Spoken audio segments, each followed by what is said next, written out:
I want you to notice in all the public buildings of our cities, we have the word exit. Exit. So people will know how to get out in times of emergency.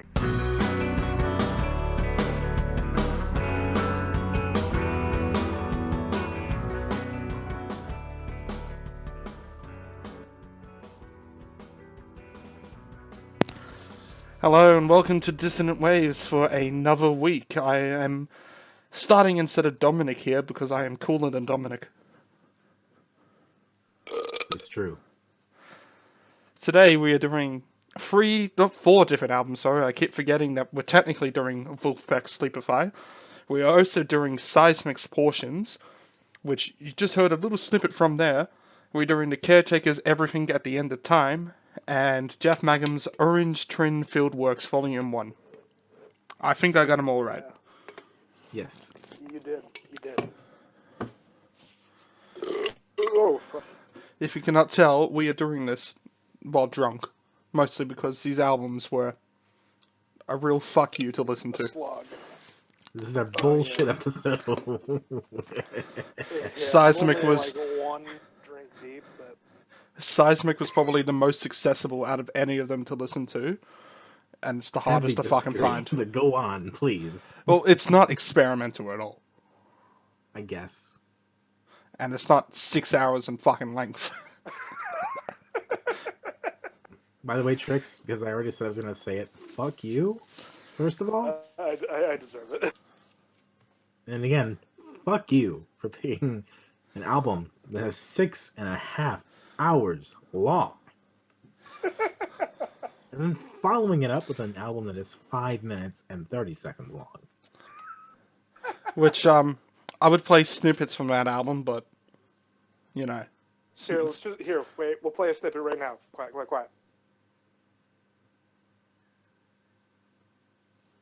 Oh wait, I love this part. And that was a snippet. No, keep playing, I love that fucking part. I mean, you're going to hear the white noise of all of our mics at the same time, but it's basically the same idea. Yeah. It's all fucking silent and you can't hear a shit. Yeah. I love the track titles. It's like Z, Z, Z, Z, Z, Z, Z, Z, Z, Z. Easy.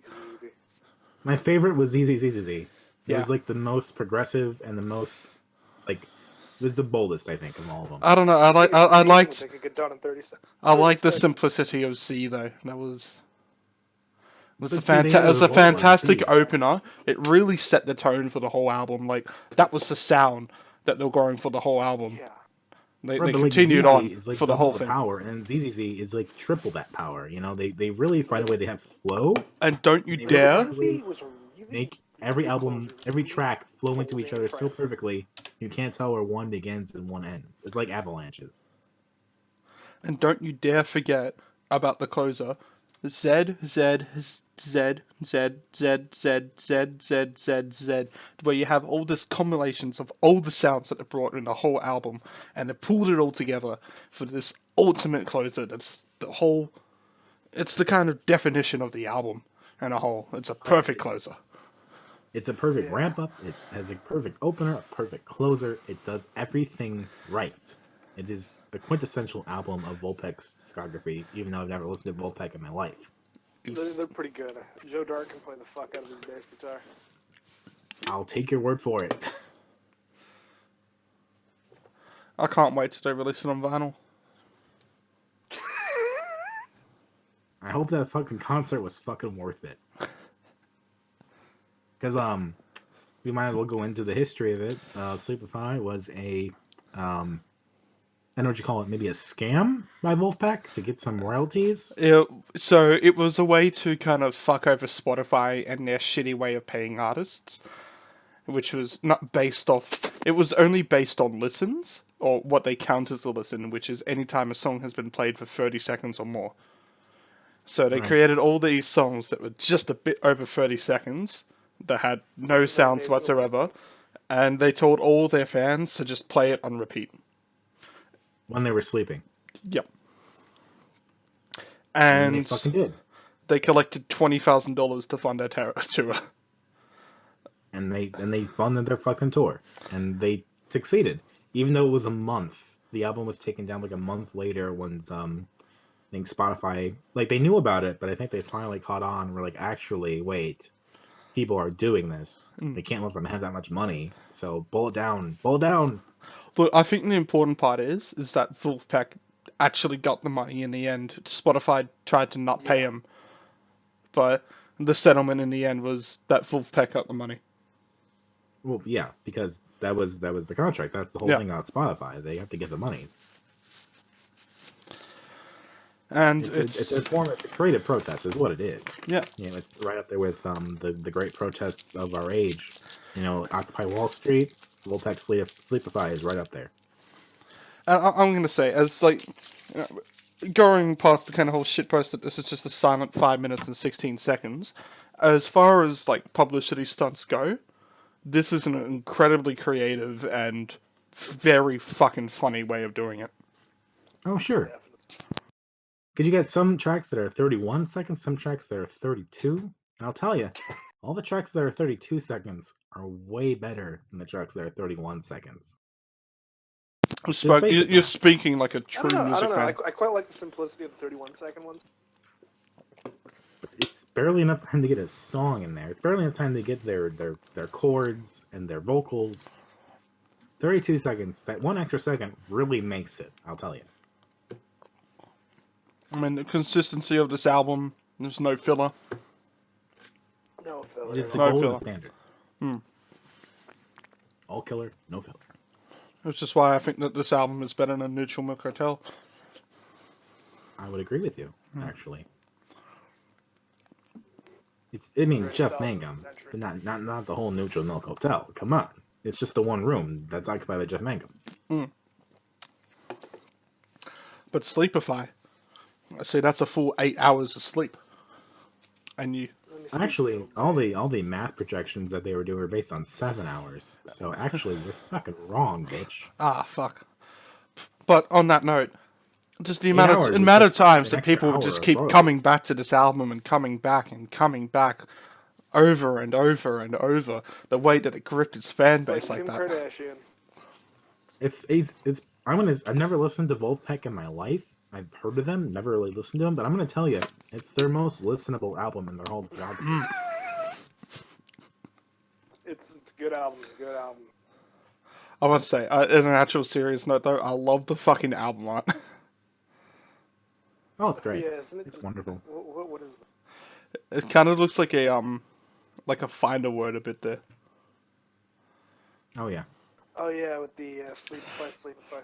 It's the simplest fucking art ever. They slapped it together in 5 minutes, and boom, they put more effort into the album cover than they did the actual fucking album.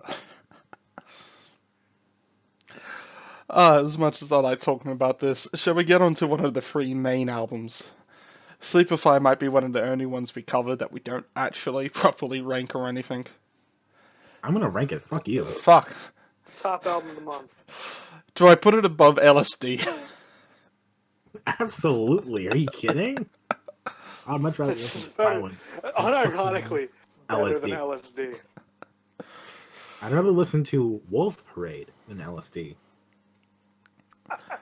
See, I was having an argument with someone on so I somehow managed to become a moderator for the unofficial Triple J Discord just by going on there for a while and complaining about how all the Reddit posters are piles of shit. Okay. And sorry for you, but okay, go on. yeah, I don't know how the fuck I'm a mod there, but I just am. And Dean James Young is on that Discord, and he's kind of known in Sydney because he goes to pretty much every fucking gig in Sydney. And he has his personal ratings of 2019 albums there, and I had a fight with him because he gave LSD a 7.5. The fuck? That's way too... Is that a 7.5 out of 7.5 or a 7.5 out of 75? 7.5 out of 10. It's way too fucking high. I know. And he gave Tyler the Creator's Igor a 5. I never listened to Igor. I'll tell you that much up front. But I'm gonna tell you it's better than LSD. It's the fucking... It's the hottest take of 2019, I'll fucking tell you. But yeah, no, LSD bad. We should have just done LSD again for this episode. Might have been better drunk. Fuck it, let's review it again. It was shitty. Fucking It was shit shit. post and a half. Doing LSD again. Jesus fuck. Nah, let's move on to one of the actual proper albums of the week. What do we want to move on to Let's talk first? about Jeff Mangum. Just get Jeff I just want Mangum. to say I am feeling this one Seagram's Escaped spiked already. Just one of them. I'm a lightweight. I've had several shots of vodka. I don't know how many I've had because I've started mixing them with some iced tea that I have Oh, yeah. in the glass. Ooh. See, Tricks, so if you So- claim you're Australian, you're not committing a felony. I am Australian. Yep. Thank you. So we'll see. We'll see how I am by the end of this episode. Maybe This, we'll have this our isn't first going to on-air release until vomit. after We'll see. I hit my birthday anyways, probably. Anyway, Jeff Magnum, Orange Twin Field Works Volume 1 out of a total of 1 volumes.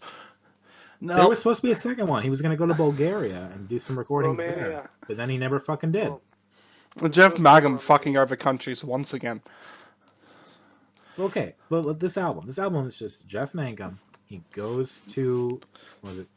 No, he goes to Bulgaria. The Bulgaria. next one was supposed to be Romania. That's what it was.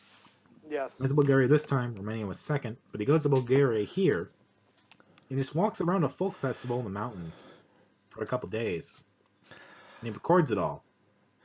And he comes home. I'm just going to to say Georgia. my hot take here because I know Dominic hates my take on this. So I'll say first off, before I do the hot take, I admire this album as its concept. I think it's interesting to kind of document stuff that a lot of countries like America and Australia and stuff like that don't really listen to this type of music much. This is not our type of music to listen to. I think it's very interesting to hear these sounds kind of for the first time. I think these are some very unique sounds, but I hated all of them. I just did not like anything from this. That's totally fair. That's your opinion. You are welcome to it. But I'm wrong. Please take it home with you. Keep it for yourself. But the great thing about this fucking Orange Twin Field Works, whatever the fuck you want to call it, because it has different titles no matter where you listen to it. It's just Jeff Mangum going around a fucking folk festival, recording some shit, and then taking it home to Georgia, where he edits it into a half hour of like symphony sounds. Where it's like, you know, Very at the beginning where like the instruments warm up and they like have like the kind of like the parallel of the orchestra warming up for a symphony. And then it goes on a blast through a festival where you get the sounds of the instruments and the sounds of the singers, the sounds of the street and the people chatting and the cars honking their horns. Oh, fuck. And the sound of everything. Tricks burping. Yeah, I'm only going to go one deep today, guys. He's weak. She's weak. Sorry, I'm bad at this. Well, we'll get to her eventually. But really, though, the thing about the Orange Twin Field Works is that it was released before Live at Jittery Joe's, which was our last week's album. And so imagine being a Neutral Milk Hotel fan and you're just sitting around in 2001 and you hear, hey, Jeff Mangum is putting out a new album. Oh, what is it? Whoa. It's a bunch of recordings of Bulgarian folk music. Great, okay. But, like, it's Neutral Milk Hotel still, right? No, not at all. It's just Bulgarian folk music for half an hour and some extra minutes for change. Fuck. Okay, sure. And so it literally is what it is. It just it gives you the simulation of like going around the festival and listening to that solo singer, that bagpipe, that accordion, that solo singer, those instruments warming up just for half an hour. It is unique. It is very interesting. It documents a whole culture of music and sound. But it's also a fucking troll. Okie dokie. Pretty good. Pretty good. I'm gonna give you all this great neutral motherfucking hotel music, and then I'm gonna give you a fucking half hour of Bulgarian folk music that I didn't even fucking record myself. Just went around a festival and recorded it. But really, my question to you all, y'all, because the caretaker we'll get to runs into this as well, is like the ownership of recorded material versus material you make yourself, right? where Jeff Mangum is just recording this stuff and then editing it to his joy, whatever he wants it to be, right? He doesn't credit anybody. He doesn't, he tells you the basic stories, so you know, oh, this is Bulgarian folk artist, whatever. But he doesn't tell you who they are or anything about them. Jeff Mangum, the best music pirate out there. I mean, yeah, but it's Well, a question of like. There's some irony about this, because wasn't Jeff Mangum pretty well known for hating people recording his concerts? Oh, I mean, Very you much, posted yeah. that fucking link in the Discord like yesterday. Are you recording me? Hi, are you recording me? He fucking interrupts in the airplane over the sea with, "Are you recording me? Are you I don't know. recording I me?" don't know if that's an actual snippet from a concert or if it's just a meme, It's though. not real. Yeah, I think it's a bit fake, but I think Yeah. I think there is still some truth to Jeff Mangum not liking people recording Neutralmuk Hotel concerts. I could see it if you want to be, we want the audience to be in the moment with the live music and jamming out and having a good time. I mean, Tool is one of the most famous cases of bands hating people recording. But keep in mind, I did my research here, and Jeff Mangum also had a fucking New Jersey radio station where, after this album came out, he just played fucking drone pieces for 2 hours. His troll game, his fucking "how much will you take of me" game for the public was fucking high. No, the question is not about how much would I take of Jeff Mangum. It's how much of me Jeff Mangum can take. You want to fucking fuck Jeff Mangum, fucking drop it. My girlfriend is just so disapproving of that comment right now. Is that your cat? There's both in here. Okay. Oh, it's a human imitating a cat for all those listeners out there. There's a cat in here, but there's also a human imitating a cat. I'm not very fond of either right now, annoying. Sauce in my bed. All y'all furries and all. Why the fuck would I be a fairy? Oh, I just got buffalo Your sauce fucking in my bed. avatar's a fucking bee. Can't hold a nugget. Just because my avatar's a bee doesn't mean I'm gonna fuck a bee. Yeah, it is. You could be a bee furry, I don't know. No, bees are awesome, but I'm not gonna fuck one. Yeah, you are. Well, I'm not gonna verify it Callan's until I know you in girlfriend just person. hide the bee so costume we'll she wears. What was that, Trix? Callum's girlfriend just hides the bee costume she wears. It's like from the Bee Movie, right? So you just you're Jerry It's the Seinfeld. one that- Hold on, and she's hold the on. It's the one human. that Jerry Hold on. Seinfeld wore in the promo. On that note, hey Ash, Yo. you like jazz? No, I do not. Sorry, it's not gonna work. Hey, size We ain't gonna be doing a bee movie fantasy here then. No. You just gotta say it the right way. You gotta be like, Sorry, "You like jazz, jazz? jazz hands. You like You like jazz? jazz?" You gotta say it the right way. You see, that's the key of all imitations. It doesn't matter if you have the voice sound. It doesn't matter if you have the right cadence. You To gotta all say it. known laws of aviation, the bee should not be able to fly. Nonetheless, I don't even think bees that's a fact. I think that's just a shitty thing that they put at the start of the fly. of the movie. I'm pretty sure that's not even a fact. It's not. It's like the strong, encouraging message about bees that is just fucking wrong. So my other cat is just like outside my window. It's like it's in the backyard, and there's a cushion in the backyard that it's found, and it's just loafing on it, and I can see it here, and it is focused on nothing else. Oh, that's nice. Oh, The cat's why am I living so its fast fucking life. sweaty? Anyway, that's the exact feeling that the cat's kind of look right now is the current feeling that I got from listening to Orange Trinfield Works. You just listen to it, you And vibe with just- it, just- you just- experience life. I in a just different stood time. there and just figured, what the fuck am I doing? I didn't like it. I admire a lot of it. It's not the worst thing I heard, but just I don't like it. I'm gonna bring a quote that I found from Jeff Mangum, and I'm gonna talk about it real quick when I find it. And while he's searching for the quote, Trix, what do you think is your main opinions on this album? I thought it was an album. I'd probably give it a listen. Maybe under the influence of something or other. Can you bring up yourself in the mic a little bit, please? Yeah, sorry about that. I'd probably listen to it again. Just maybe under the influence of something right now. Tricks, this is a family-friendly podcast. I'm Fuck talking yeah. like alcohol, like I am right No, now. family-friendly. Like, Alcohol is not allowed. Callum, shut the fuck up. Here's a quote from Jeff Mangum that I got from the fucking Wikipedia, so who knows how fucking accurate it is. But I love the idea of a record containing an entire universe. Sounds span decades of recording from, I can't read my own writing, from all over the world and all sorts of different sources. So he's somebody who would definitely pair like a jazz recording from the 30s with like electronica recordings from now.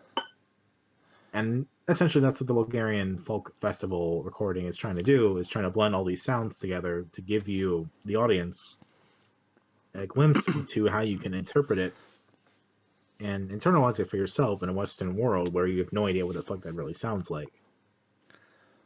Yeah. I just want to say, I love how you drunk is just you, but you say fuck a lot more. I mean, you know. Gotta I just do things. Hello, my name is Dominic Chikoki, and I probably said that wrong. And I just learned the F word. You didn't say it wrong, which is the best part. Everyone gets it wrong but you. Sweaty as fucking hell. Oh my god. That's Fucking underbite Callum sweat. over here with the fucking last name pronunciation.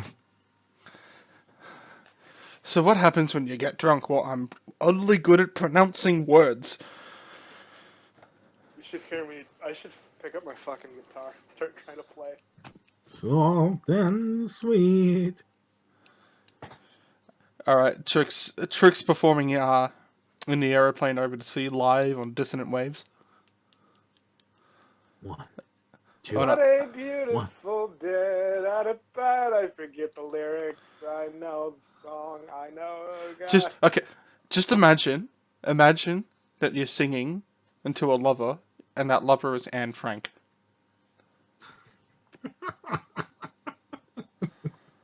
That's fucking terrible.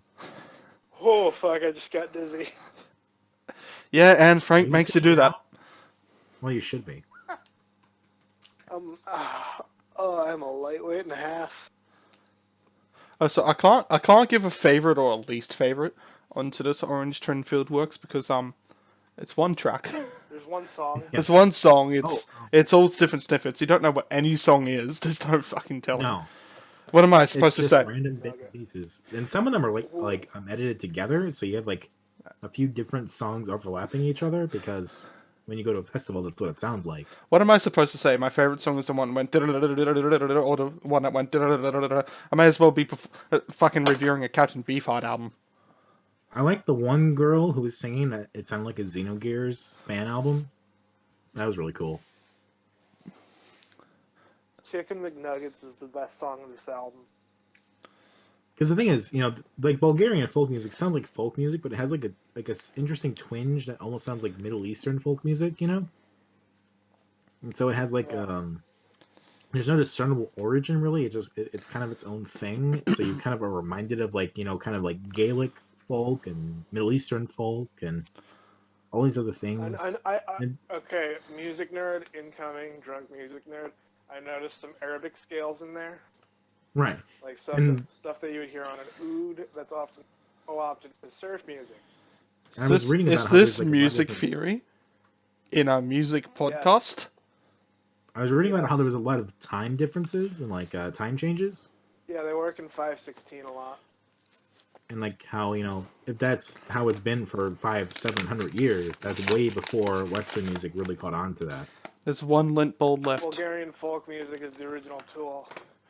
Everybody, you gotta see exactly how romantic I am. Here is the last lint bowl. What's a lumple? No, you'd fucking take... You dropped the lint bowl. How could you drop the... The lint, like a chocolate lint. I got a whole packet of mint slices. No, you take the lint bowl. I don't want it. You take it. Sweet. Are you mispronouncing menthol? Lint, like chocolate lint. Stop throwing fucking lint balls at me. This is a form of abuse. No, it's lint balls. talking about fucking dryer lint. You get out of No, the this is- dryer. No, like It's a the chocolate. It's a chocolate. Lint. LINDT lint chocolate. I know the chocolate. Thank you. I actually think you were talking balls at me. It doesn't sound like No, it. they thought they were talking about like clothes lint. Oh. Who the fuck throws lint balls? Fucking chocolate lint balls at people. Apparently my girlfriend. What? She just pegged. Ash, She pegged please. this at me.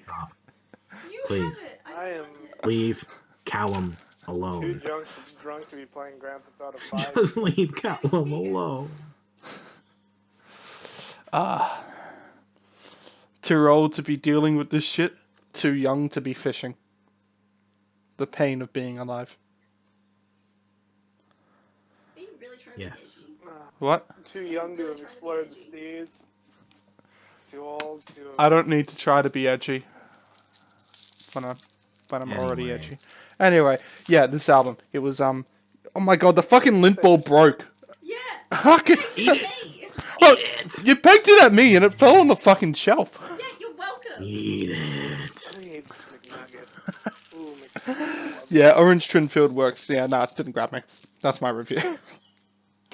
It is a symphony of Oh, there we go. sound. And the question is, does the sound really matter? Yes.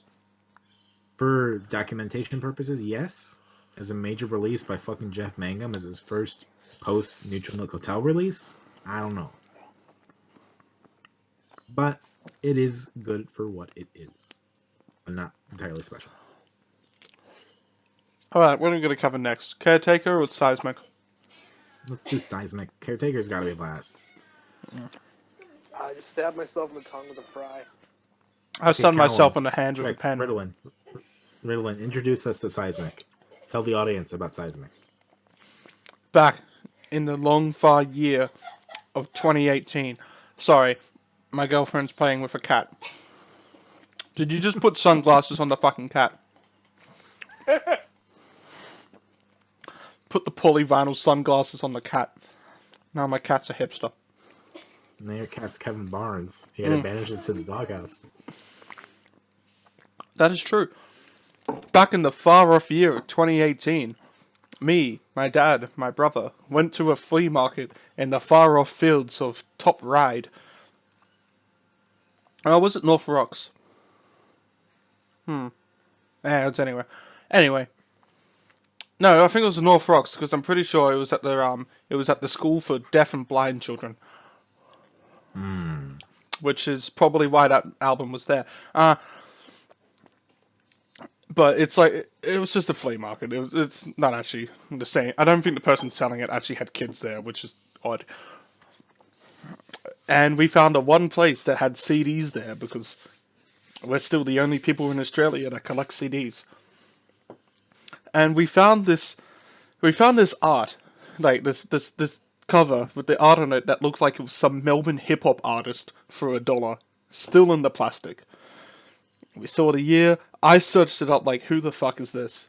I've never heard of them, and I couldn't find a single fucking thing on Google whatsoever. Take a second to really describe what this is. Like, I'm what is getting that there. album art? I'm getting there. So we'll go with the album art then. So the album art is this big fat white kind of balding man eating this whole bucket of fried chicken while sitting on a pile of cash. So we'll probably have the album art in the kind of episode art here for people to kind of understand. And right next to him is this depressed black man who's very skinny, obviously very famished. Very skeletal. Yeah, very skeletal. Just absolutely depressed, and there's like a city background to it. Apparently the art was made by one of the members. I think it was Helder or something. I think he was the one who drew it. Sure. That seems right. And the sound that we decided to pick it up because the album was $1. And we're like, yeah, we'll give this a listen. It could be the worst shit we've ever heard, or it could be a surprise underground gem. And it turned out to be kind of in between. It's a mediocre, alright, but kind of background music listening album. You're giving it high praise. I think you're critiquing it a lot more, but than probably is deserved, but we'll get there later. So, after that, I decided this is interesting. Why does this album exist, and why the fuck is it in Australia? Because looking through it all the members are fucking Canadian. The album was made in Canada. It was made in Ottawa. How the fuck is it in Australia? And we found that out a bit later, but I ended up messaging the only person on the whole album art that I could, the whole album and insights and everything, that I could find the Facebook of, Peter Moore, a photographer who I don't even think lives in Canada anymore, but used to. I could be wrong. Could still live there. Who had helped design the packaging for the album art. I keep saying album art, for the album. And he gave me a bit more insight into this band. And I forgot to get the fucking PDF up about it. I'll just literally open up my documents now. Oh, don't worry. I think we all forgot to bring the PDF up. I'm too lazy to even open my phone right. But yeah. But this is apparently a very political album. It's apparently, according to the interview, I asked what were the motives towards this, and it's about the whole album's apparently supposed to be pretty much an anti-capitalist album. In the sense that everything is political, yeah. In the sense that this album specifically has a political intent, maybe. There's at least one song that has definite politics to it, but the rest of it is just jazz singing over alt rock. Mm. But after that interview, not much more information was found until the past week, in which literally after this episode, I brought up this album that we were going to cover it. Me and Trix found the Facebook pages for all the fucking members. Yeah. And I found photos of their 2004 Australian tour. Which leaves us with no real replies back from anyone yet. This leaves us to the theory that because they broke up, they've put out information that they broke up in 2004 after an Australian tour. The theory is from us that the album kind of just stayed in Australia after they broke up. They had no intentions of ever taking it back with them. Yeah, they were probably selling it in Australia, and they broke up in Australia. Ooh. I'm like, fuck, we have 500 albums to sell. And then one of them made their way to me 14 years later. That is the story of the Seismic album. Yeah. Well, what do you think? Yeah. Was it worth it? Was it worth all of this effort? It's an alright album. I don't think Yeah, it's fantastic or anything like that. I think you critique it a little bit too harshly. Some of its sounds aren't exactly too unique or anything like that. I'm not going to put this out as saying this is a 10 out of 10 hidden gem or anything. Y'all are generous. It's just an album. I mean, for how underground and everything that they are, this album is actually pretty well produced. I'd rate it higher than LSD. I mean, I guess I could rate it higher than LSD. I'd never really thought of it like that. Maybe. But to paint a picture for the audience out there, imagine that the singer is a really good jazz vocalist. And she has like the same cadence as like a postmodern jukebox, as like an artist from like 40 years ago or 50 years ago or something, right? Just a better way of probably describing this before we go into here. What song do you reckon we should play a snippet of just to get your point here? Oh god, I have to look at my notes. I think it was Adrenaline was the one that you said was like the more jazzy one where you could tell that, right? Yeah, I think so.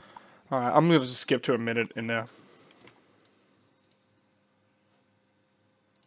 There's no better place in my head. At least this is what I find. Wherever you go with the shadows, the world closes its eyes. Yep, just played a bit of a snippet there from the song Adrenaline, which hopefully gets a kind of a point across of what Dominic is trying to say. The singer is really jazzy, and she does a good job at like that kind of style of singing, and I'm not faulting her at all. So the band is very alternative. It's very early 2000s alternative, where it's kind of like half Radiohead, half Christian rock. I was gonna say it had kind of like the elements that a lot of Midwestern emo acts kind of did, with that kind of whole math rock influence and the kind of guitar sounds. Yeah. Perhaps. But my problem is that it doesn't flow together at all. Like, they all want different things. And so you have this woman who's doing a good job singing over these I albums. I These somewhat songs. disagree. I think there are some songs in which I fully agree with you, but I've reckoned there's also some other songs in which they actually do kind of flow together well. Like the proper opening track on here, "Machine Shopping," probably is one of the few ones where I think it actually kind of all every component kind of blended together quite well. Like I I'm agree. saying quite well compared to the album. I'm not saying quite well compared to every Yes. fucking thing else that's happened. There are definitely problems with it, but yes, it is the song that kind of proves that at the end going on that they had a formula that could have worked. And like I said, if I said during the week, if the album that I'm most likely to go back to is this album because it has the more accessible songs to listen to. But I'd probably only really go back to Machine Shopping. Tricks, your mic is a little bit low. Sorry. Yeah, no worries. It's quite a strong start actually, and it did take a while for me to actually kind of get my head around it as well. But the more I've listened to it, it's kind of become a lot more catchier of a song. Yeah, I mean, it's kind of like to paint a picture. If if you're not really getting it from the snippets, the singer has kind of like in addition to like a jazz kind of vibe, she has like a war paint or like a metric kind of vibe. If you know what I mean. Hold on, I'll get a bit more of a snippet from Machine Shopping and playing here. Just give me a second.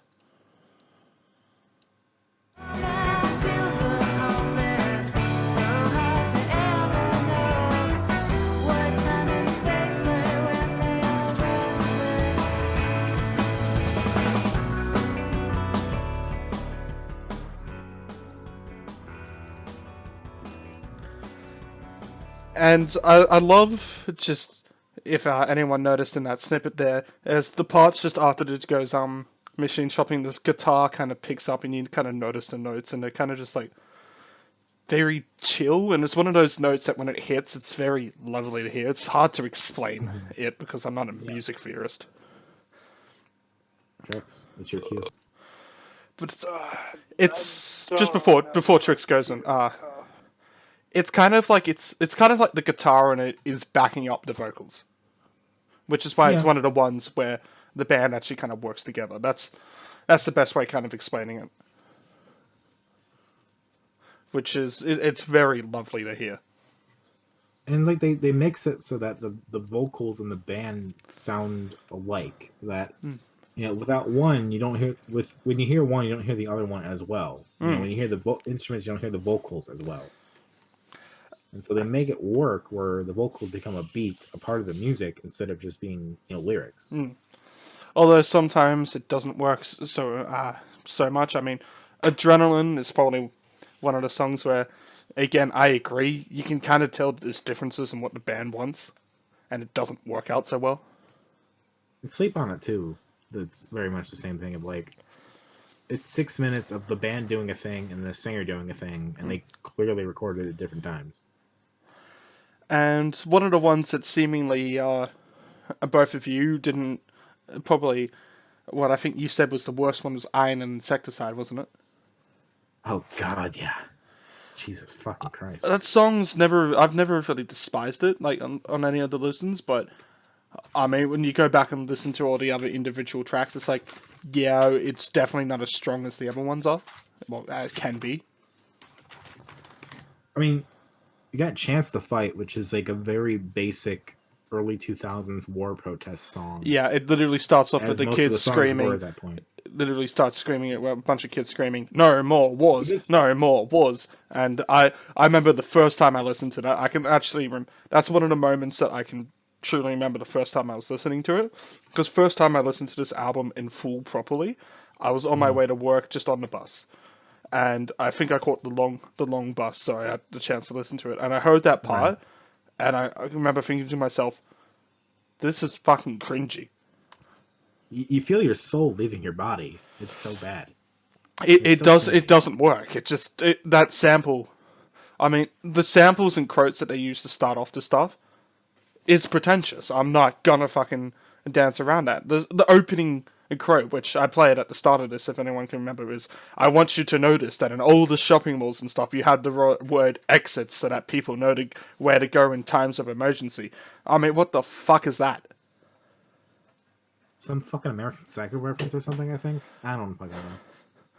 But like, it has like a close to Chance to Fight has a semi-funky beat, and that's all I have good to say about it. The rest of the song is like, it shares a lot of early 2000s music in that they were trying to do protest songs as much as they could, but it was all fucking cringy bad, because that was the era of Christian rock, that was the era of like new metal, and some of that can be great, but a lot of it wasn't.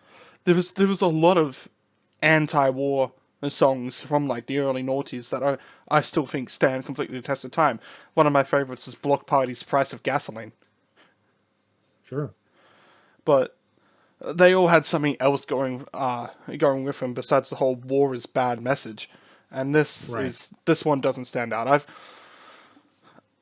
Like I say, I don't hate this album. I think there's some great moments, but I definitely do agree with you that there are some very weak moments in this album. And Chance to Fight is one of them, unfortunately. It's like, for some of the album, it's like, okay, I can see what they're going for. As a band that broke up after one album, okay, you give them some leeway, because you don't want to be a dick, and overly judging them based on one album, you can kind of be a dick and really critique them. But there are some songs like Iron and Insecticide where you go, oh wow, they really did not know they were going for at all. Well, before we go back onto this album, I also want to mention about all the projects that they've gone on to that we found, like how the bassist formed a duo called the J-Marks. I think it was the vocalist, but I could be wrong. One of them went on to form True Man Show, which I haven't heard the J-Marks, but True Man Show had a completely different sound to this, and it's... Oh, yeah. I definitely do agree with you that it does seem like that all these artists wanted a different kind of approach, and they probably did have a huge creative difference that led to their breakup. I would imagine that's what it was. It could be personal for all I know. I don't know. But from what I heard, it was when we have literally no no information besides the Peter Moore interview. So like, we tried to interview more people. I interviewed people myself to try to figure out more, and we've not heard back yet.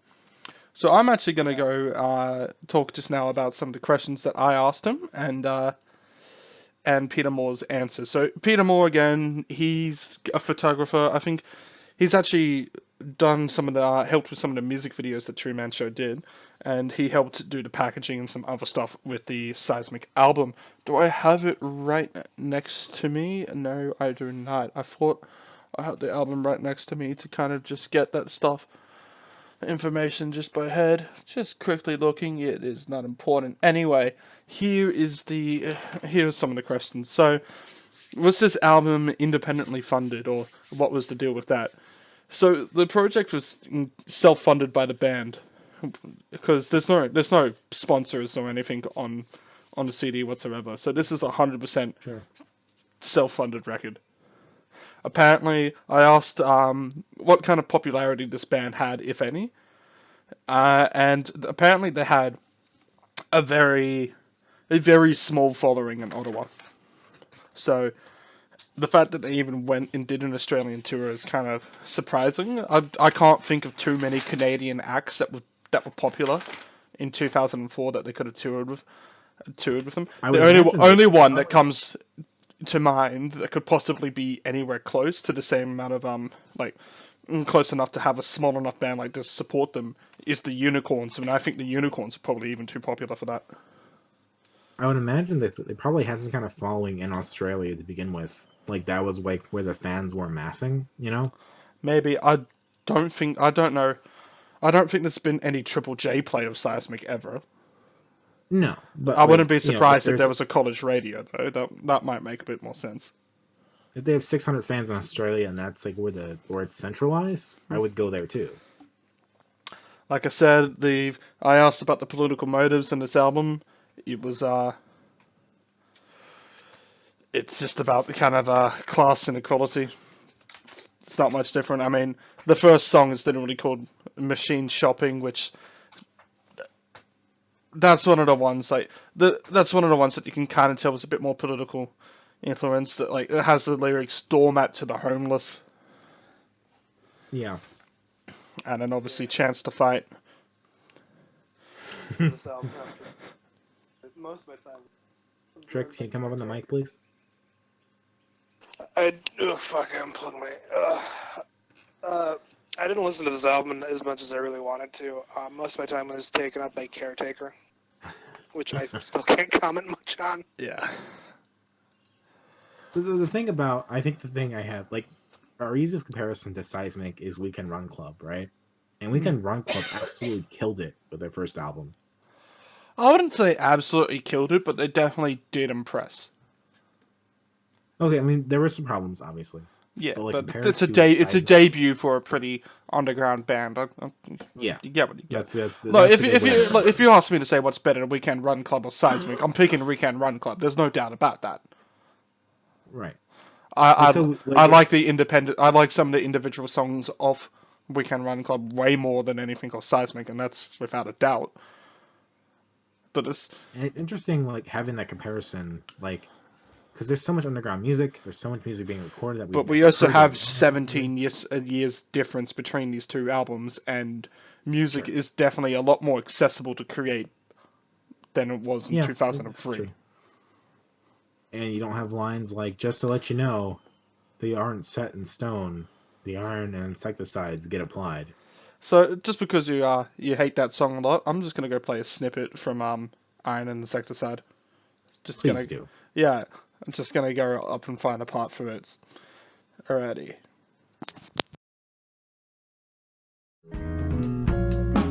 What are you doing up here? That's so predictable, I know. I know that you will accuse me of... Yeah, I'm just gonna agree with you though that I don't know if you said it. The vocalist is definitely a lot weaker than Sarah DeLuca is. It's the only song on the album that has a male vocalist, and Yeah. she's backing him, right? And that's cool that they tried to differentiate it, right? But he is just infinitely worse than her. I know, he feels a lot more. Who was it? It was. I don't know who it was. It could have easily been Jason Lean or Dean Watson or even Tim Probably no, Watson. yeah. They were all credited as vocals. I don't know who was the one who did it. It could have been all of them trading off, for all we know. Plus, yeah, I don't hate it when you listen to the full thing. This not the worst fucking thing, but it's definitely it's quite weak compared to the other stuff that they put on here.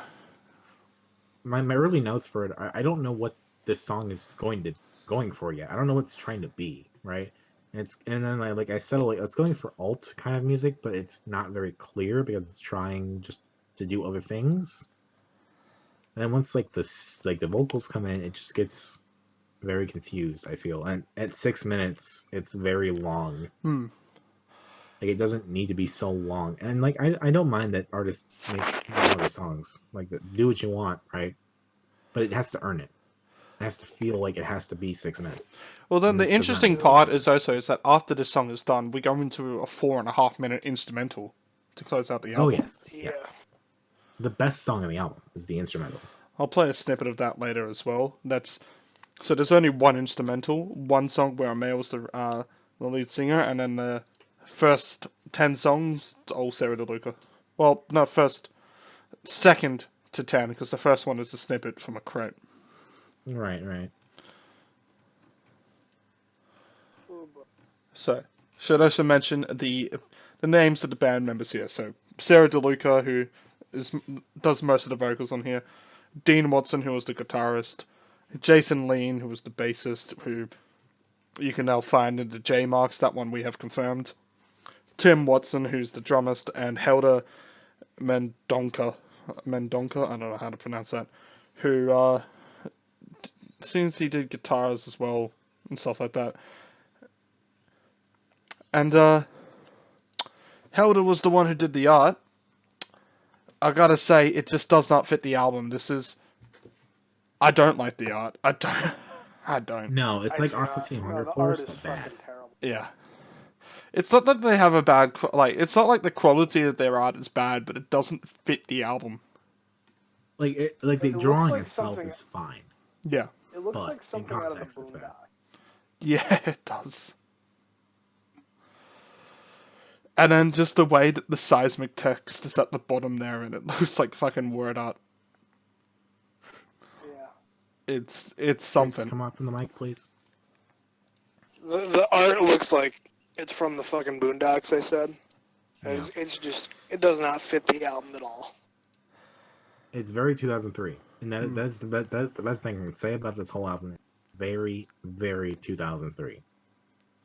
And I think 2003 was one of the worst years for humanity as long as I've been alive. Oof. I don't know. It was only 4 still. That was the year I turned 9. So With that being said, and I'll still play the snippets and portions afterwards. Unfortunately, there is no download link to this album. I have not got anywhere near anything close to a permission to even publish. I don't even have the permission to give Trix and Dominic any of these sound files, so I probably committed some active music piracy there. So unfortunately, all the snippets that I have played are pretty much going to be all that anybody hears of this album. because no one's heard of it, no one's uploaded it really. It's all just in a CD, and that's one of the very interesting things about CDs and tapes is that there are whole albums, whole artists that But are I just mean- there. Lost media. And How, just how all does it that how does it survives feel is to be seismic. one of the only 3 people in the world keeping this media alive? I love it. This is I what I love joined it too. the waves to do. I'm a huge fan of Lost Media, and I never really thought we'd be covering it on our podcast. But bam, here the fuck we are. That being said, Dominic, I'm gonna let you go first because I feel like you're gonna just have a lot of fun saying this. Your favorite and your least favorite. Oh, my favorite's easily the last song, Portions, because they finally figured out which side of the band wins, and it's the instruments. And the instruments do a fantastic job at capturing the vibe they're going for. And it's just 4.5 minutes of the instruments doing their thing. And the worst song, because this album is a perfect kind of de-escalation in quality, where the first track doesn't matter, from Machine Shopping down to Iron and Insecticide. Iron and Insecticide is obviously the worst of the album because the lyrics are insipid. The lyrics are just fucking terrible. And by that point, they really just kind of not figured out what the fuck they're doing. Yeah, I had the lyric sheets. Oh boy, that's gonna be playing on the fucking podcast. Is that I just got the antivirus notification going up? That sounds just gonna fucking play. like even the songs that came before it, the enemies we make, and without even knowing, my notes for that are basically, this is lesser than the song that came before it. This is worse than the song that came before it. This is just unremarkable mostly by the time you get to without even knowing. And it's just a song by that point. And then Iron and Insecticide is the point where it crosses the line. It's just actively bad. So That's the worst. Portions is the best. at the risk of doing copyright, actually, I'll just say it. After we're done with least and favorites, I'm just gonna play a snippet from every song because that's gonna be the best way everyone can figure out what the fuck we're on about. Probably like a short 15-minute one. Sure. Trix, Just what's your play favorite? from- What's your favorite and Keep least it from favorite? Waves. Just play Rush. I don't really have a least favorite because I didn't listen to it enough. But my favorite is easily also the instrumental track, Portions. Yes. It worked. I did like the jazzy singer a bit more than Domino did, but it was pretty good. I'm gonna Like, play. she's fine on her own. Like, don't get me wrong. She's good on her own, but together, that's my problem. I'll do my favorites and least favorites after I do the snippets.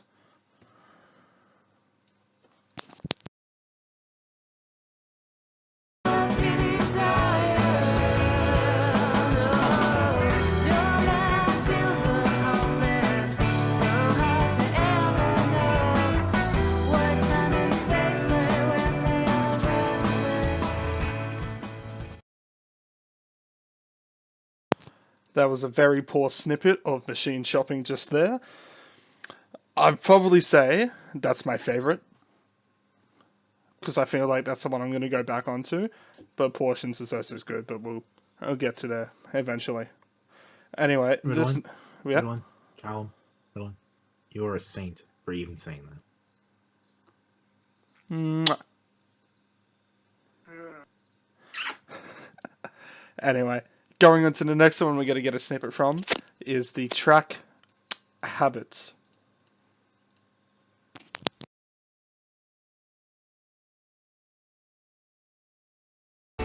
Now I'm tired of push me harder. Turn me inside, start me over. Freedom from the habits we make.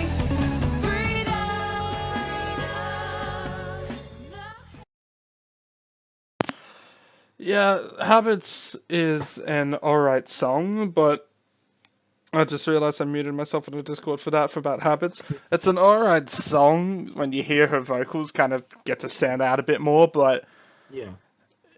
It's the most Weekend Run clubby. yeah. For sure. I mean, again, 17 years before, but still. I mean, yes, but like, I don't know, that song reminded me of Weekend Run Club, in like a good way. But it's after that it just gets worse from there.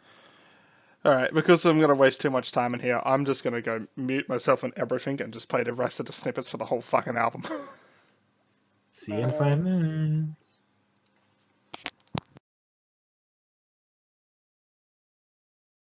The way they fill their souls with the money, with their clothes, with their TVs and stereos. The bigger, the better. The more, the happier. But in the end, do they know it all means better place in my head? At least this is what I find. What's on your mind? Where did you find the time to hide? There's no better place in my head.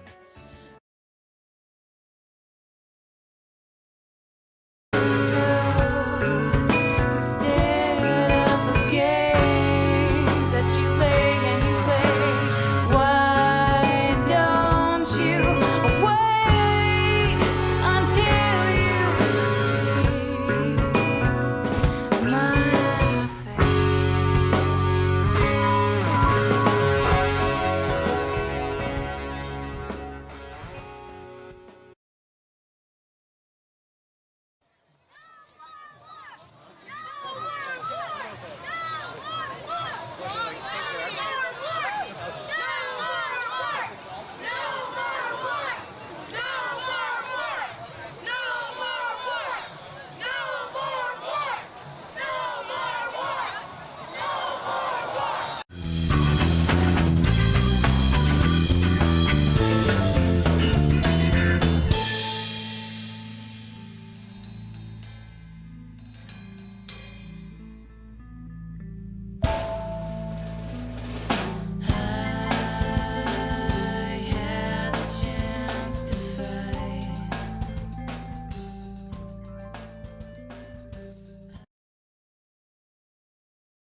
your irrational fear of technology ensures it will kill us in the end. Well, it's fun to watch it move. Far from keeping straight and sticking to the rules of games instead, we tend to disregard it.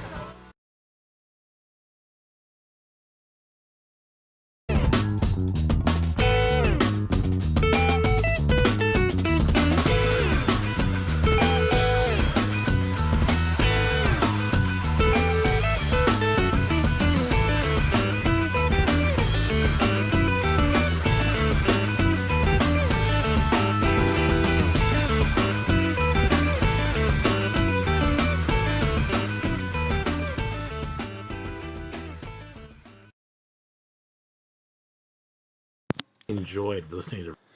Now I am back, and you were just talking there. I have just played all the snippets. Took fucking forever. I know. I was giving around 15 to 30 seconds of each snippet there. So, in order, SOS, Adrenaline, Sleep on It. I played 2 snippets of Chance to Fight, the opening chance, and then an actual part of the song.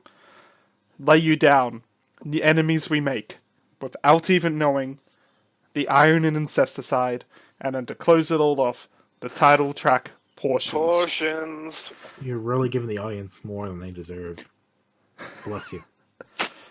Maybe I'll upload this onto YouTube and see if it gets taken down.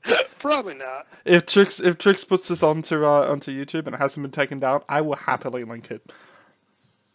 Yeah, it won't be on the Dissonant Waves channel though. Not my on the- channel. not on I'll the make Dissonant a channel Waves. specifically for it. But I'll I make mean, it a this is channel an specifically episode, for so it. this is an episode. We're gonna make this an episode, right? Yeah. Good.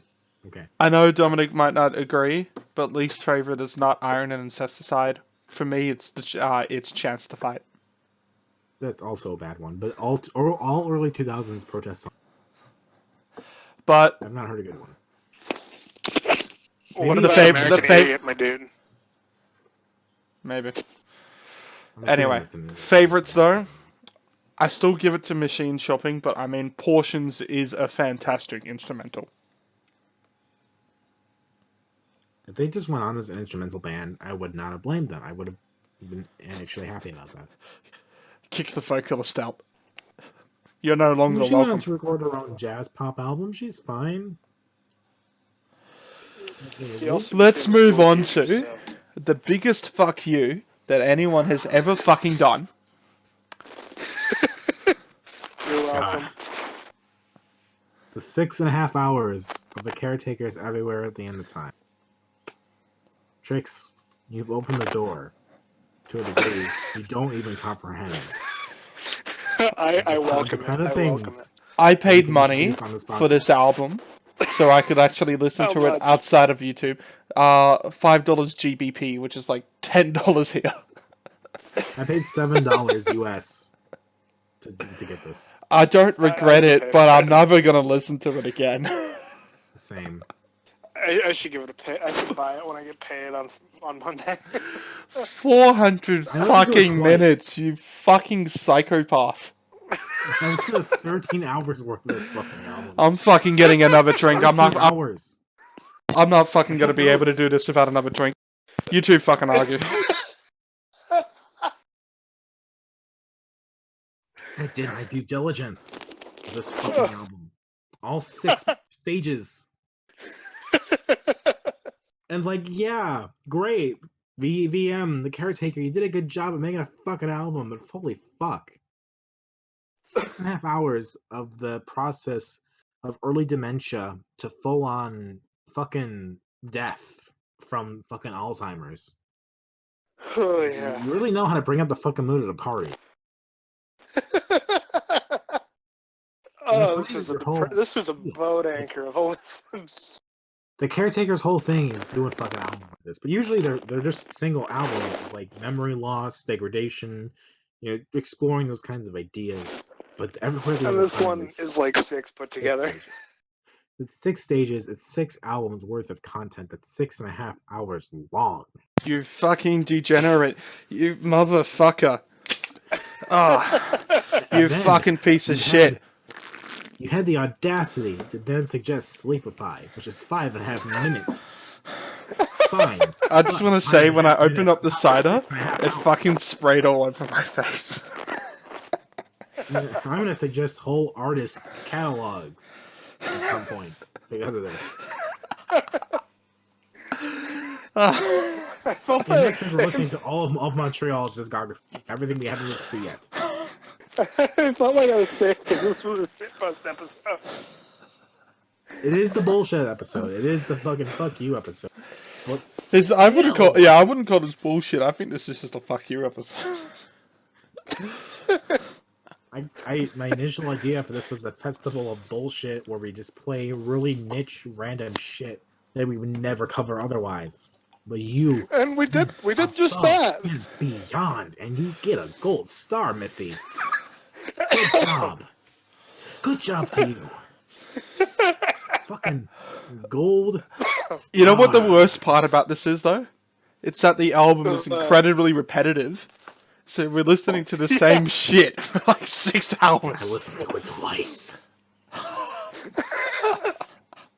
There is pure vitriol. 50 coming from songs. Dominic over there. 50 songs, and like songs. the past, 50. the last 10 songs, Why? the last 10 songs all go for like 20 minutes each. I'm flipping through pages of notes that I took on each song diligently because I'm a fucking psychopath.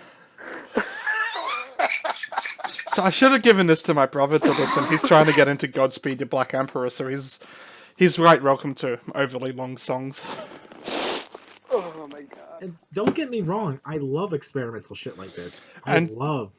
This is why I suggested Orange Twin Fieldworks in the first place, because Jeff Mangum releasing a half hour of Bulgarian folk music is right up my fucking alley.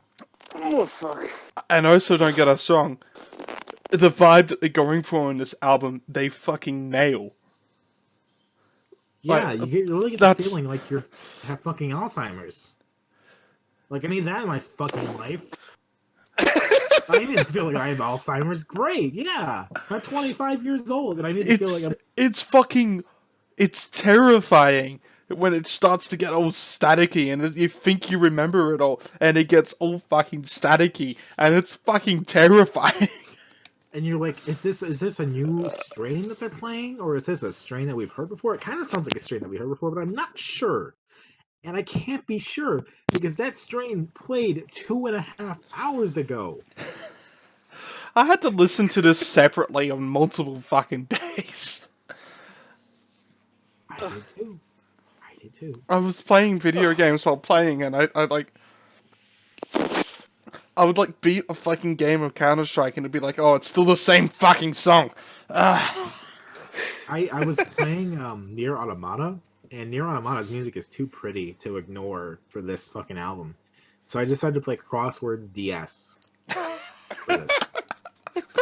Because I just needed to solve some word searches while listening to this. That was the way. You were just going for peak elderly there with crosswords right there. I'm not gonna name a least favorite or a favorite off this because I've got dementia now. Don't get me wrong. There are highlights and lowlights. Like there are some tracks that are super effective and really drive home the point of feeling like you're losing your mind to a disease that you can't control, and that ultimately you're gonna fight and then lose because Alzheimer's is all encompassing of your whole entire personality until you lose it and just slowly die a slow death that nobody can either comprehend or resist. The Aristocrats. The start of this album did not grab me at all, but as it went further and further and on, it actually got better. It did. It really did. And the ending to this album, where it's all this static noise and everything and this dark ambient shit, it's incredible. It's Like, actually it's really fucking unique. It's incredible, For people but who've fuck never you. heard it, and likely will never hear it. This is a 6.5 hour like symphony of like classical music that's been sampled from like 30s ballroom records by Yeah, the old Caretaker. 78 RPM records. Yeah, and they've been sampled and processed, and they've been distorted, and then over the 6.5 hours, they become more distorted over time until it's just atonal droning for 20 minutes at a time. And you hear strains here and there of trumpets and pianos, and just like someone with Alzheimer's, you're like, oh my god, I remember something. I remember that, and then it's gone. It's gone, and you're just sitting there in this veil of grayness, and nothing makes sense.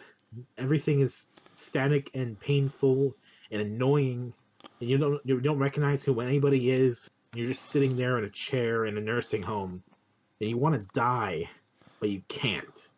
I'm gonna put this That's record on my what this phone. album So next represents. time me and my girlfriend are in a bedroom and we're looking for music to put on, I'm gonna be like, I've got this, and I'm just gonna put on the Caretaker.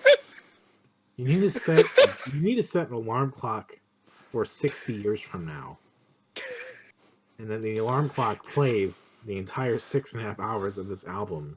So when you're 80 something years old, you can really feel what it's like.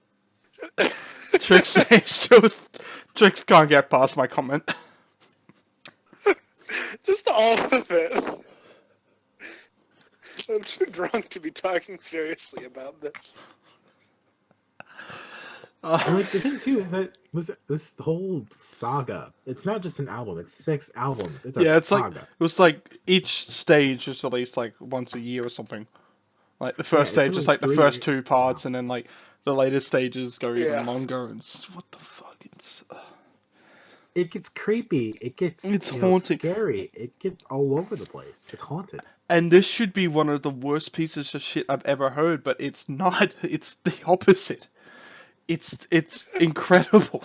That's what gets like this ain't one of the best albums I've ever heard. Don't get me wrong about that. I still have enough critiques about this, but it's still incredible. And Ash has found the Caretaker on YouTube, but that's not the album I'm on about.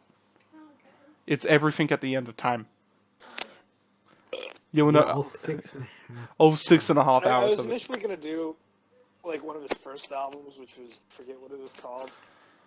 No, we need to do the album that he put out aside the last segment of this, which is like I don't remember what it's called, like a last moment of Oh bliss. no, or that's only something. one of the stages. That's not the whole 6.5 hours of it. You hate it? But he put out an album alongside the She's last one. listening to it on YouTube right now, and her face is just.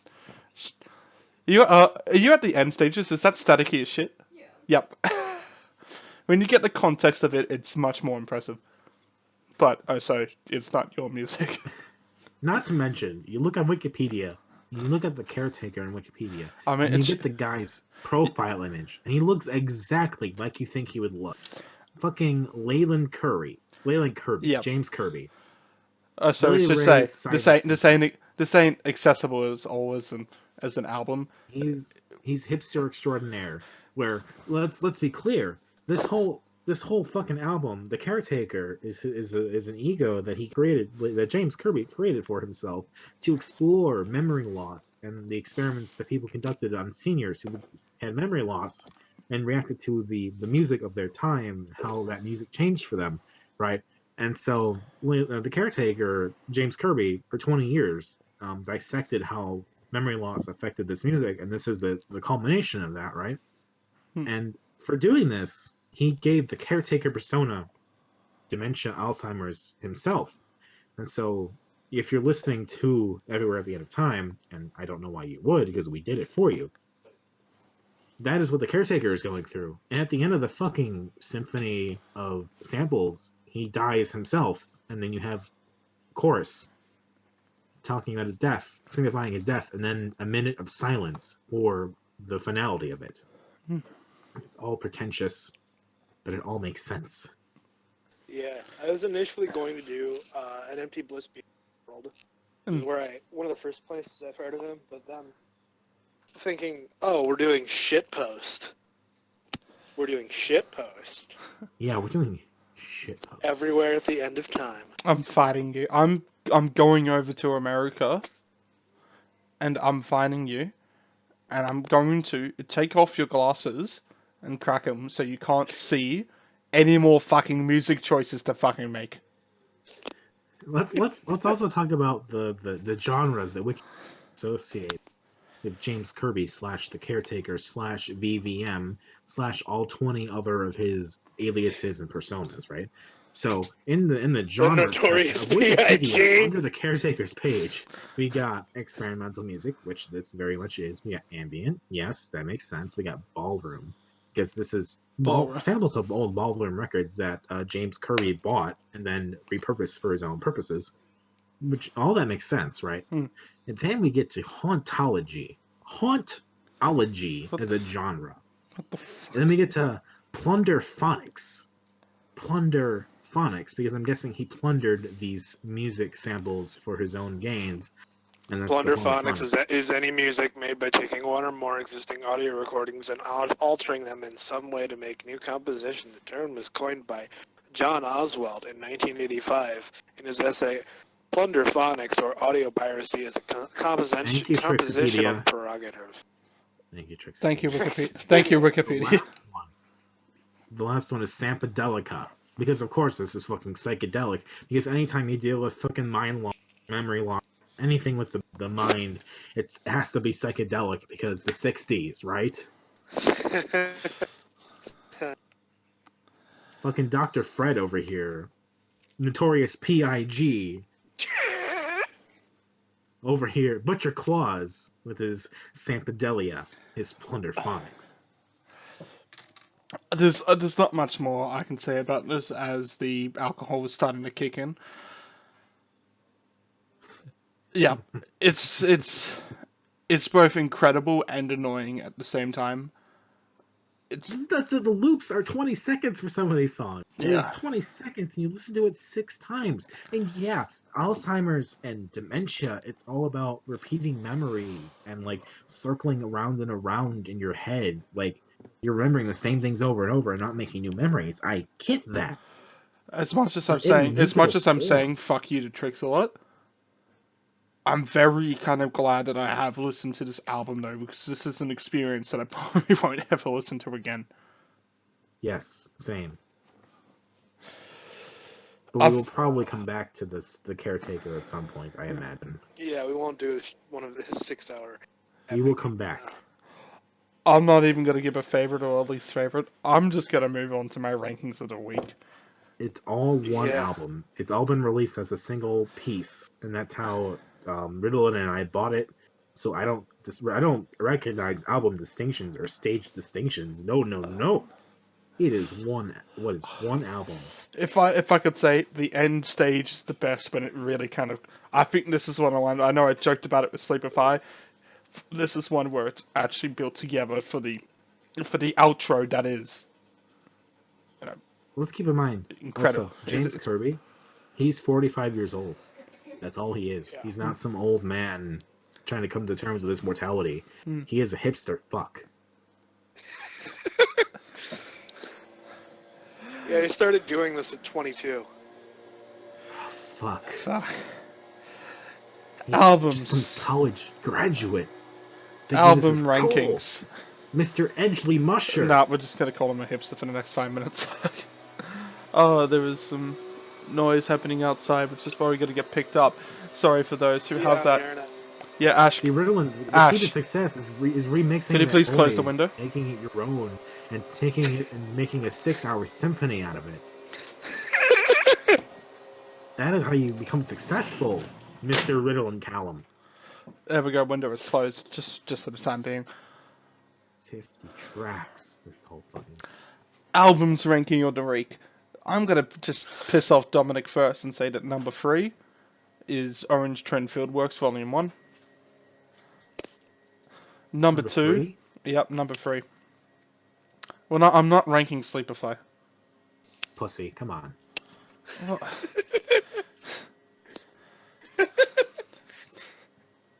I'm sorry. number 4 is Orange Trend Fieldworks. Number 3 is Sleepify. Just for you. Thank you. That's just Be you. honest with yourself. Number 2 is Seismic. And number 1, it's without a fucking doubt, it's Caretaker. I mean, I got my problems with Caretaker, yeah, but everything that's incredible about it is just so fucking incredible. All right, Tricks. Come on with your rankings. Number 4. Come with the mic, please. Number 4 is Jeff Mangum's Orange Field Twin Works. Number 2 is Seismic's Portions. Number 3, or number what? Fuck, what number am I on? The next one. Alright, so you said, The next. are you putting Sleepify over Seismic? Yes.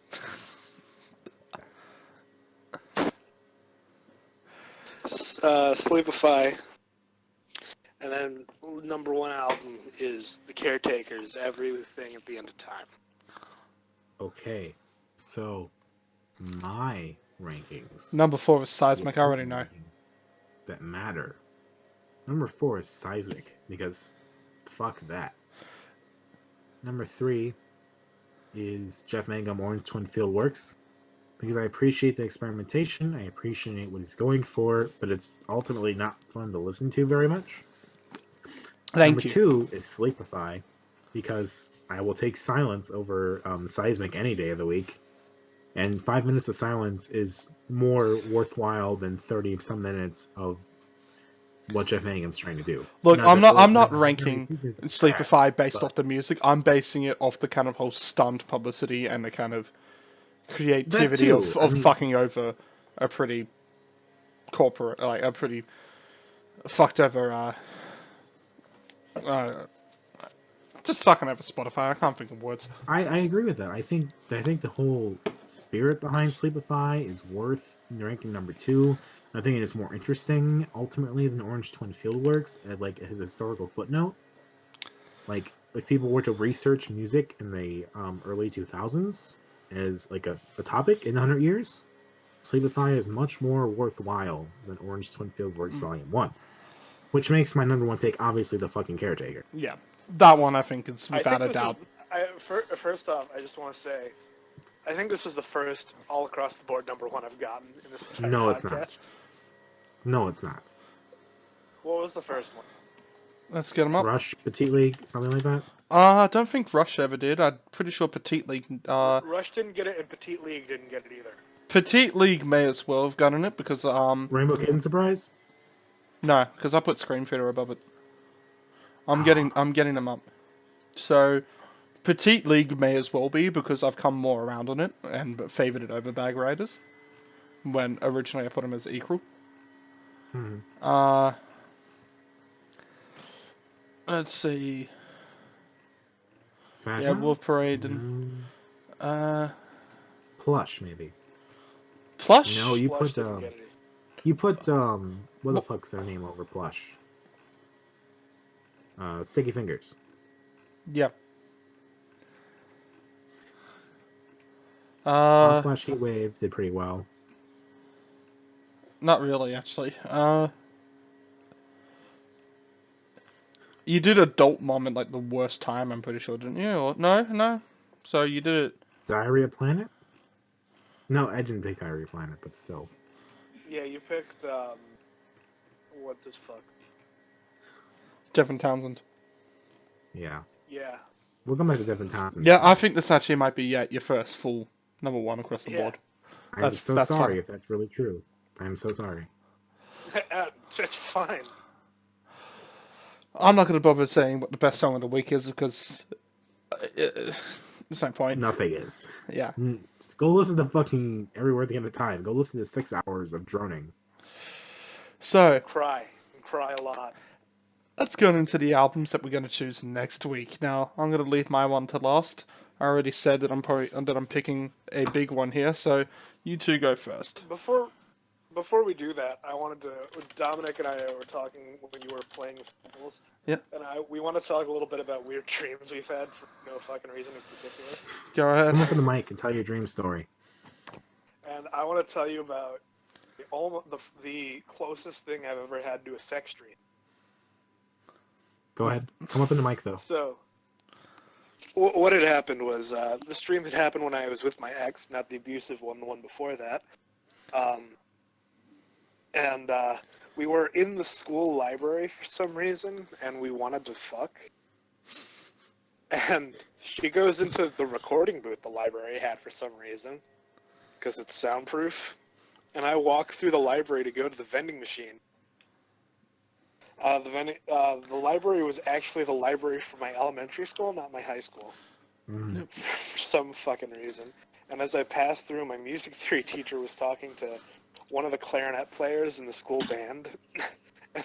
I remember specifically they were standing and talking over a stack of poster-sized Paul Revere coloring book pages. Of course you dream about Paul Revere. Of course you would. I remember the teacher saying, "Yeah, I always submit one with minimal effort because no one else does it, and I win." And then I continued on to the vending machine. It was made out of brushed aluminum and blue LEDs. Fuck, you're just so specific. It gets even more specific. That's why this dream was so fucking weird. And the original protective film was still on the keypad, but it was all browned and peeling. Like if you see like an old person who still has the film on their phone. And so I went to go buy a condom for protection, and a red and blue wet nap package comes from the bill collector slot. And out of nowhere, my friend, I'll just call her Mad, then comes from nowhere and asks what's up, and I explain the coitus plan. And she says, "Oh, I guess that explains why your ex was just sitting in the recording booth naked." And that's when I woke up. So this is going in your young adult novel, right? She should. The Alright. girl named Phil. Yeah. Do it. Write it up. I should. It'd be a great I'm scene, ge- I'll I'm tell you getting that. horny I've already, read- Trix. Getting horny already. I've read a fair amount of young adult novels in my day. It's and that would be a good one. it's the sexiest story I've ever heard. I'll tell you. I'll That tell you is my the dream. absolute closest thing to a sex dream I've ever had. I'll tell you a snippet of a dream I had once. Not even a snippet. It was just like this one image I really had of The Simpsons. I've always dreamed about licensed products for some reason, and I had a small dream about The Simpsons once. I don't even watch The Simpsons. This better But not The be a sex Simpsons- dream. No. The Homer and the kids are saying goodbye to Marge, and they're driving away, and they're all waving goodbye in like a really sad, cinematic, dramatic fashion, right? And then they're driving away, and then it's like the highway from the movie Speed, where the highway isn't finished yet, and they just plummet to their death because the highway isn't finished yet. And I was probably like 8 years old when I dreamed this up. And then the other dream that I had, I probably was a little bit older, maybe 9 or 10. I was a huge Sonic fan back then, especially Sonic Adventure 2. And the Sonic X anime, which was based on the Sonic games of the era, was airing around that time. And so my dream was of a full Sonic game that was based on both the anime and was a continuation of Sonic Adventure 2, where Eggman stole the Chaos Emeralds, and they were all in Times Square. And the kid Chris from the anime was there, and it was all the stages were all broken up, just like Sonic Adventure 2, where Sonic has the running stages and Knuckles has the Chaos Emerald stages and all that stuff. And I just have very specific memories of like very specific mission, like dialogue moments, and everyone speaking like it's a video game that I played. Is this gonna segue And- into your pick next week? Oh, it totally is. It's a happenstance, but it totally is the most vivid dream. Like playing this video game where Dr. Eggman puts the Eclipse cannon in Station Square. And Just saying, like, set it up soon because we're an hour and a half into this podcast. Fuck you. This is the drunk shit post Let me episode. fucking if you describe really a want to fucking move on. dream, asshole. Anyway, you were saying? Let's segue into the albums of the week because we're coming up towards the end here. My most vivid dream in life is a Sonic. So there you go. That describes my whole life in one. And we're doing Dominic- Sonic Adventure 2 for Domino's pick. My album for next week is the Sonic Adventure 2 soundtrack. Yeah, it fucking is. The 20th anniversary edition. 10th anniversary, 20th anniversary. It should be the 10th anniversary. I think it's 20th anniversary. It's all very. I'm confusing. looking on Spotify. I think they're all pretty much the same anyway. Yeah, and I think on Spotify it says 20th anniversary, but Sonic Adventure 2 was the 10th anniversary of Sonic, and then it'd be the 10th anniversary of Sonic Adventure 2. But yeah, sure. Tricks. Whilst we get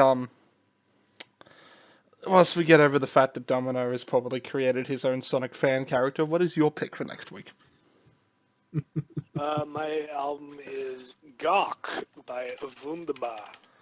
What's the album called? Gawk. GAWK? Yes. Alrighty. So, before I get into my pick here, this one is you gotta go past the kind of light themes that I've had for the past couple of albums that I have chosen. Just looking at the past ones I've had, Flight Facilities hasn't been the heaviest of albums we've ever heard. Tame Impala was the Tame Impala. Violent Sahara was just angsty, but we haven't had one in a while that's truly had a lot of dark, depressing themes. So I've got one that has a lot about kind of religious themes in there, which are kind of dark and depressing in the way that it's done it. Kind of going with loneliness as well, suicide, Yes. and kind of very relevant to the current situation, the Black Death of 1349. Tell me more. We are doing the Middle East's I Want That You Are Always Happy. Oh, hell yeah. The only full-length album that you can get on Spotify, Venom. Also, we should not gloss over the fact that Seismic was your first non-Australian pick. No, we should. Good job. You finally branched out, but you've gone right back. Yep. Well, I mean, Good job. Canada is just American Australia. Well, the album can really I mean, only be they're both owned by found Great in Britain, Australia I'm pretty anyway, sure. so... The Queen Elizabeth reigns over all. I'm going back to just pretty much a full-on Australian album here, where you have songs like Land of the Bloody Unknown, which is about Australia, and songs like Sydney to Newcastle.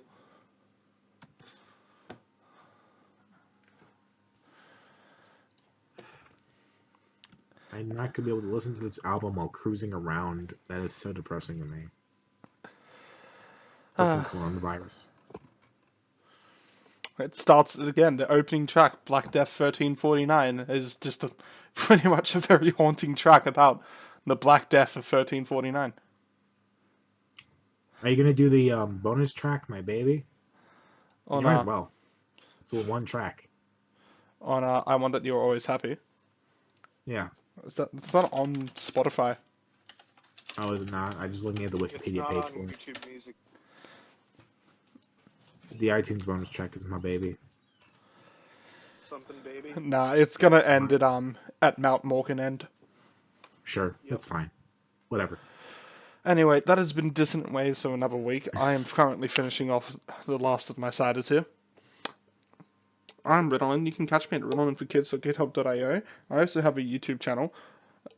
I'm not going to be posting the seismic stuff on there though, so it's probably not worth looking at. You really should. You really should just post the whole album on the video. Actually, Trix, you want to do a collaboration with the seismic stuff when we do a classic 2005 lyric video?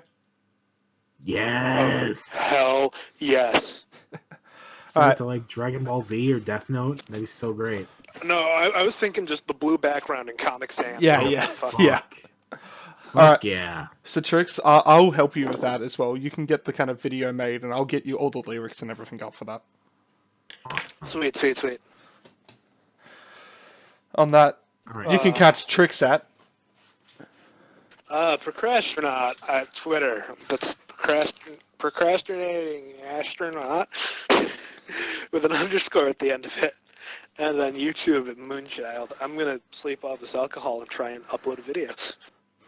And then you can catch me on Twitter at DACICHOCKI. That is DH Koki. That is my initials, my last name there. Yeah. And then you can catch my writing at Tilting Windmill Studios.